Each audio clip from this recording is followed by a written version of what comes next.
Thank you so much for joining us. Thank you for We're having me here. no, it's brilliant. We were really keen to just ask you a few questions about the winery and Toledo, and also just so that our customers can put a name to a face. So Perfect. thank you. So first of all, I wanted to ask you a little bit about the winery. I know that this was initially founded by your grandfather, Valentin, in 1960 or there and thereabouts. And then there was somewhat of a family resurgence in 2003. Yeah. How did this come about, and how do you think families are adapting to kind of making wine in modern markets? Well, in our case, what happened was that like you said, my grandfather founded the winery back in the 1960s. But then when my grandfather passed away, the inheritance problems and things like that, what happened is that the whole estate, including the winery, was divided up into the different members of the family. Yeah. And finally, the winery, and the original winery, which was in the town, was sold. So there was a period there from which my father, he kept the vineyards, where he was selling the grapes to other wineries, but it got to a point where, that didn't make too much sense. So I was working at something different at that point. Yeah. And then decided to switch my career. And in cool. 2003, that's why we did that resurgence. Nice. We actually built a small winery in the middle of the vineyard instead of in the town where it was originally. And that's where it all started, with the idea also to focus a lot on organic farming, which is what we had been doing up to then, but to really, really focus on that. And so that was how it all happened. And how does it work as a family now? Is it easy navigating the ups and downs of family life within business, or?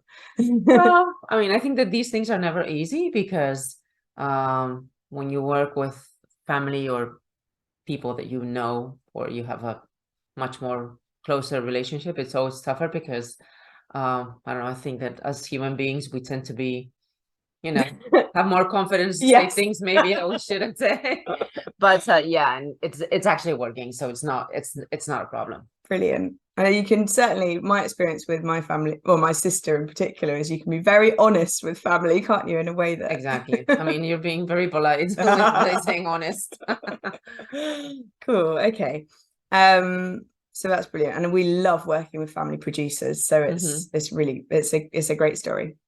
So I know that you're based in Toledo, which is about 70 kilometers south of Madrid. Yep. And lots of people will know it for either the artist El Greco, or they might know it as once being the capital of Spain.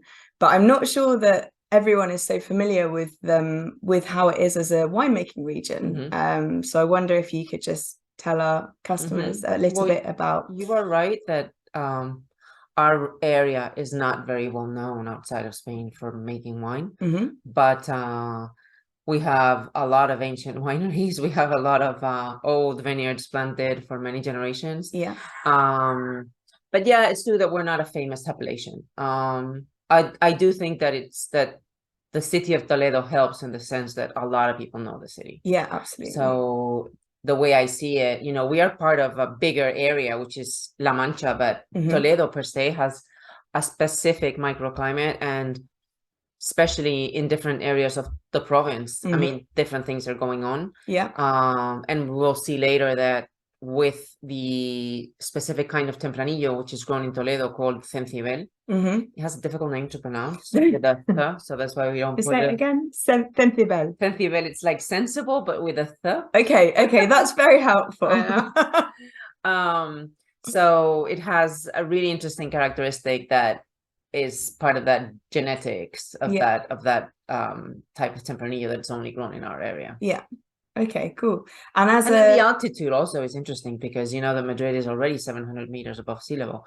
So there's different areas of the province of Toledo that can go 750, 800, and that really helps. Yeah. So it's the cooler nights which are helping for the freshness.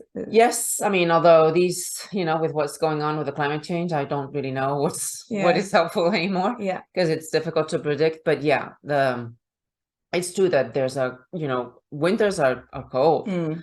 They're not as warm as people think. Mm. But and then there's a lot of change in day-night temperatures. That is correct, even in the summer. Okay, and you get a good wind as well, don't you? Oh yeah, that's a Crossing? very windy area. It's Okay, a super windy area. so that's all that helping. helps to have healthier vines, preventing from illnesses. Yeah, of course. So, and we don't have a lot of rain, so it's quite a dry area. Okay. So we don't get a lot of humidity. So that plus the other characteristics does help when you are actually working with organic farming. Yeah. Yeah, so that's one of the challenges, is the kind of, especially in recent years. I know we're going to talk about the harvest later, but with so little rain, you need to be really careful to make sure that the plants aren't suffering from water stress or anything exactly. like that. So I guess this leads nicely on. I was reading an interview from you earlier on, and you were talking about you're wanting to make wines from grapes that were kind of honest and true of the terroir. And I think that a lot of your organic principles are certainly true of that. Is that what led you towards this organic route initially? And how do you see it as evolving as kind of time goes on? I mean, for us, initially it was a way of treating the vineyards, that we wanted to make sure that the vineyards were there for the future generations, and we were already practicing organic farming without really officially realizing. And it's true that at that time in the European Union, it was only in 2012 when they actually regulated the concept of organic wine. You would have wine made with organic grapes, or wine coming from organically farmed grapes. So you would have a certification for the farm, but not for the winemaking process. Obviously that has evolved since then, and for us it has been really, really interesting to go that route, and because it's not only organic farming, it's also the way that you contribute to the biodiversity, especially with what's going on with the climate change. I mean, for us, we've seen that the old bush vines, or even the trellis conducted vineyards, when you treat them in such a way that you don't abuse, with certain products, as a lot of the other growers do, they are healthier and more resilient. Exactly. So that is really interesting. And then, it's funny because in our area, we have a couple of illnesses which are like endemic. Which illnesses do you have? One is called one is the yellow spider. Okay. Yeah, araña amarilla. Okay. And then the other one is oidio. Yeah. So it's funny because a lot of the producers sometimes they tend to think that by using powder sulfur, which is allowed even in organic, you can get rid of the yellow spider. But the interesting thing is that you don't. What you do is that you provoke much more yellow spider, because what the sulfur does is that it kills the beneficial insects that actually eat the yellow spider. So you have the whole of the ecosystem. So the ecosystem just goes down the drain. So what you need to do is that you need to learn how to manage that ecosystem in such a way that you potentiate, or are able to favor the beneficial insects that you don't need to get rid of. So have you found something which is good for this yellow spider? Oh yeah. It's funny because during the pandemic we had a lot of time in the vineyard. And maybe we were actually looking at the vines more often than not. And one of the things that I realized is that in our vineyards we have a lot of a specific insect which is called Chrysopa, and I don't really know what the name is for English. Maybe we can figure it out later.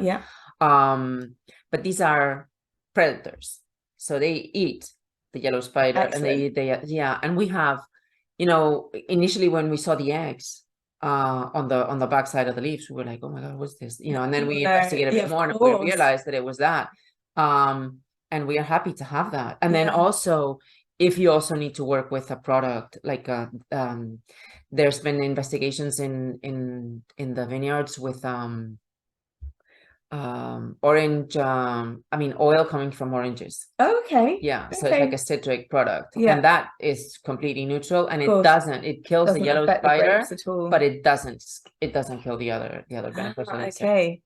Yeah, it's fascinating. And I think I can totally understand this. I think working with nature rather than against it is so logical. And I'm sure will be something, that will be the future. It'll be crazy to think about how we were using so many nasty things. Well, I think that also the consumers may think that, more aware of the fact that, well, okay, would you rather eat an organic tomato or a tomato that has been sprayed or whatever? Then possibly everybody's going to say, oh, I'd rather have the one that has not been sprayed. Yeah. But when it comes to wine, I think that we are not as conscious is that it's the same thing. Absolutely. Because it ends up in the wine. Yeah. So apart from the other factors about, not contributing to sustainability and so on, that's a different story. No, absolutely. And I think sustainability is something, certainly we're seeing more the importance of sustainability we're seeing more and more in the wine world. Oh yeah. And it's not just things in the vineyard. It's, no, it's all the process. We just put into place a whole set of solar panels to be able to produce solar energy without having to use, so does that power all the winery though? It can power all the winery when it's when it's sunny. When it's working. And now what we are doing now is that we are trying to work with a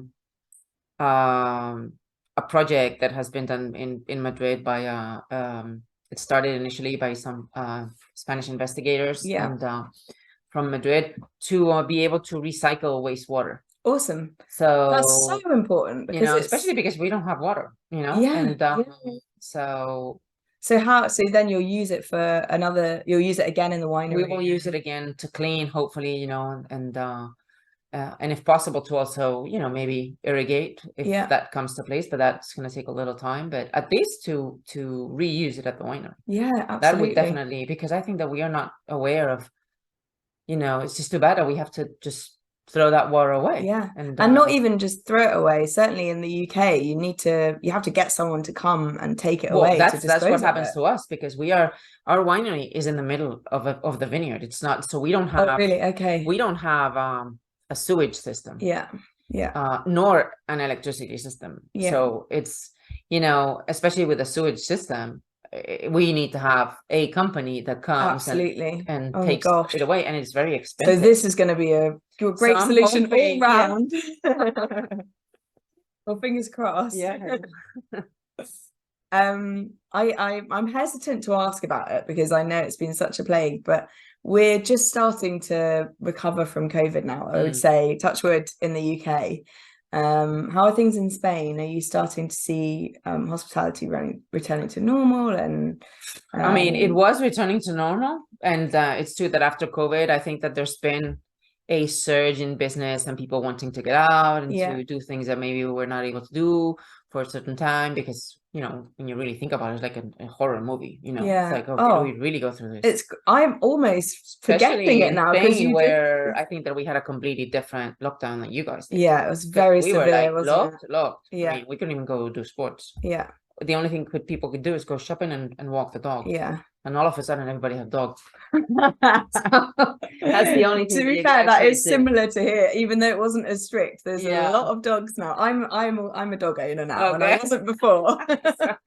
But now we are in a completely different situation in terms of economics because of the situation that we're going through in Europe. With the war and the prices, the cost of living. I mean, especially the cost of electricity. It is insane. I mean, and it is very difficult to run your business when your cost of electricity goes up so high, because there's no way that you can put that forward into the consumer. That and all the raw materials, everything has risen like crazy. Glass, paper, cardboard. I mean, everything. Even something like the wooden pallets, so it's difficult to actually work that way. Have you been able to get everything you want, or is that's another story, because then you have to learn that when you produce, you have to adapt.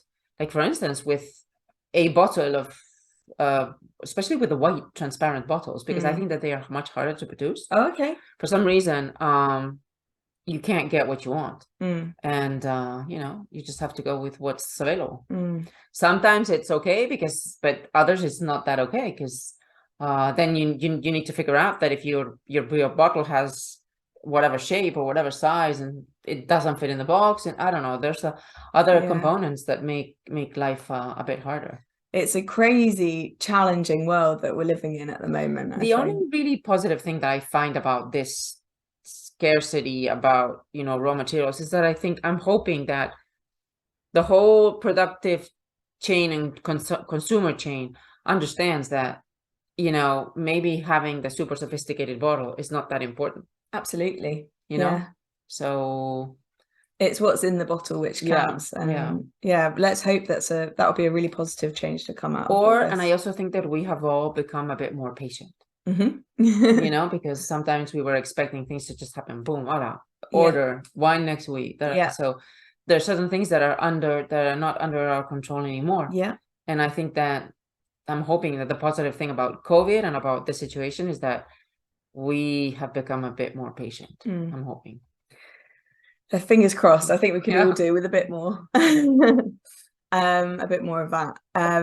The other thing I was wanting to ask you about, talking about patience, is I understand you've been very patient with a project you've been working on with some old Fenthibal, which was, I thought it was a clone of Tempranillo, but it's obviously, is it related, or it's not a clone exactly, but it's just the indigenous genetics of a specific type of Tempranillo grown in Toledo. And what is it like? What's so unique? It has two main characteristics. One is the skin. Yeah, is very silky. Okay. So the tannins that you get in the wines are extremely elegant and soft. And the other characteristic is that it has a longer ripening cycle. So it helps you keep the grapes on the vines for a bit longer. To make sure that they ripen correctly. So you're getting sometimes a little bit more tannins because of the longer ripening, but because it's so silky. Exactly. It's so great for, because your your flagship, 200 cepas is all Fenthibal. 200 cepas and Colección, they're both all Fenthibal. Okay. Yeah.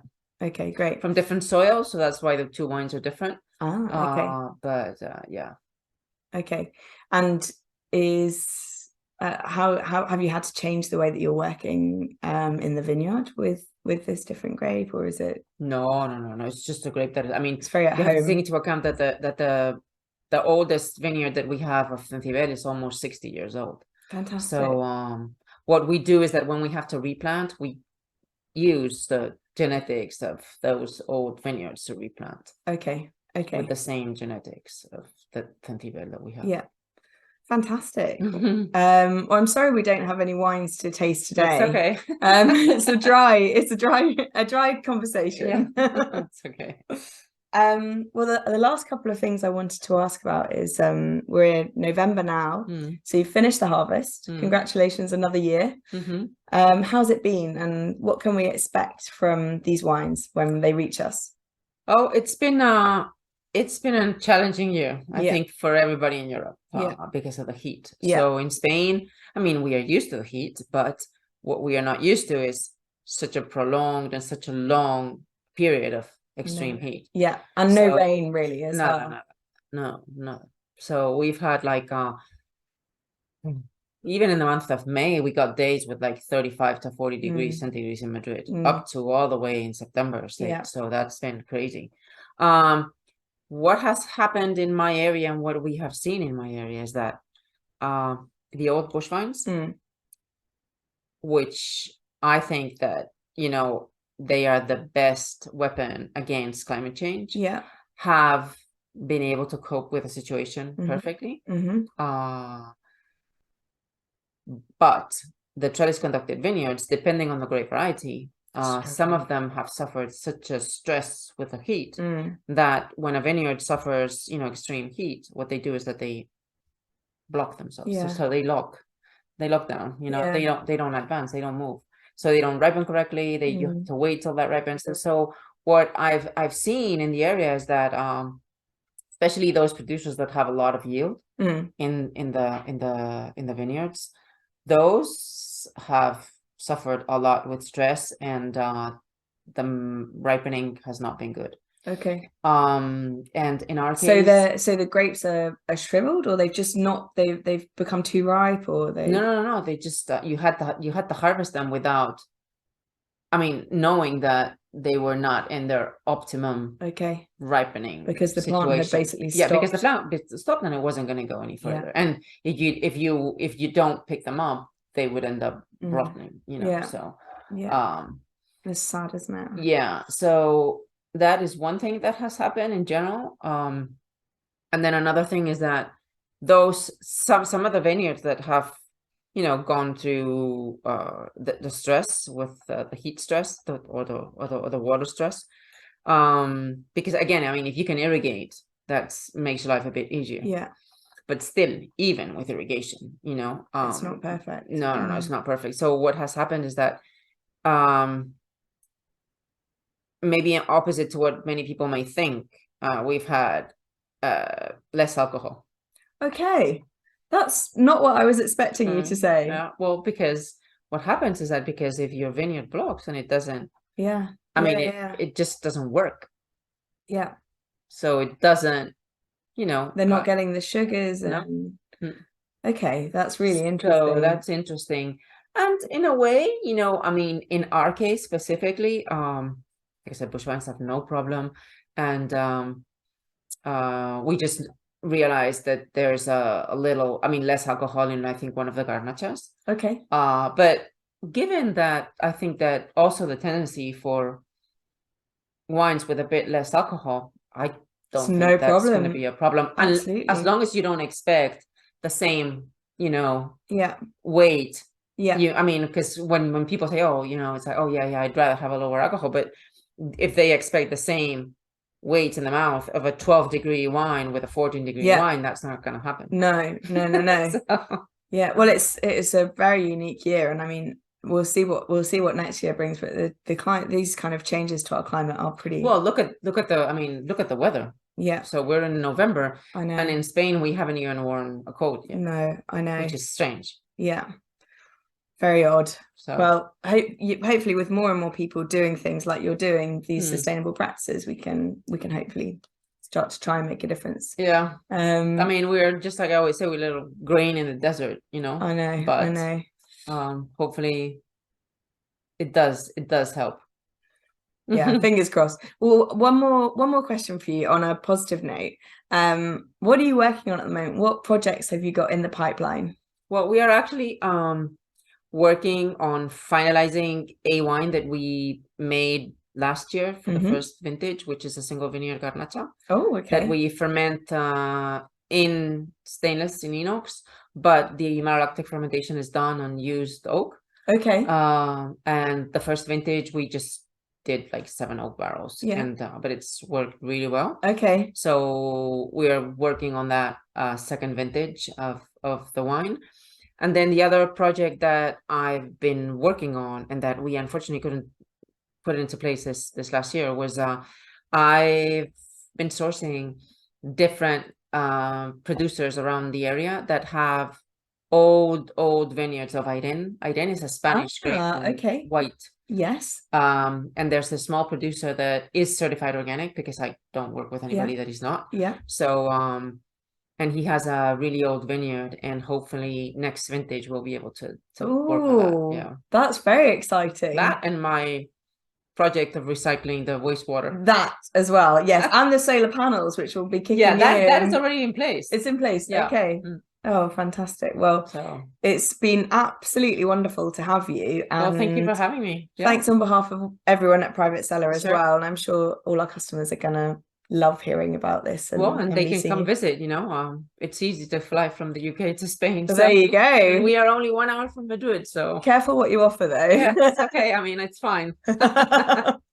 Okay, thanks very much. Bye-bye. Bye.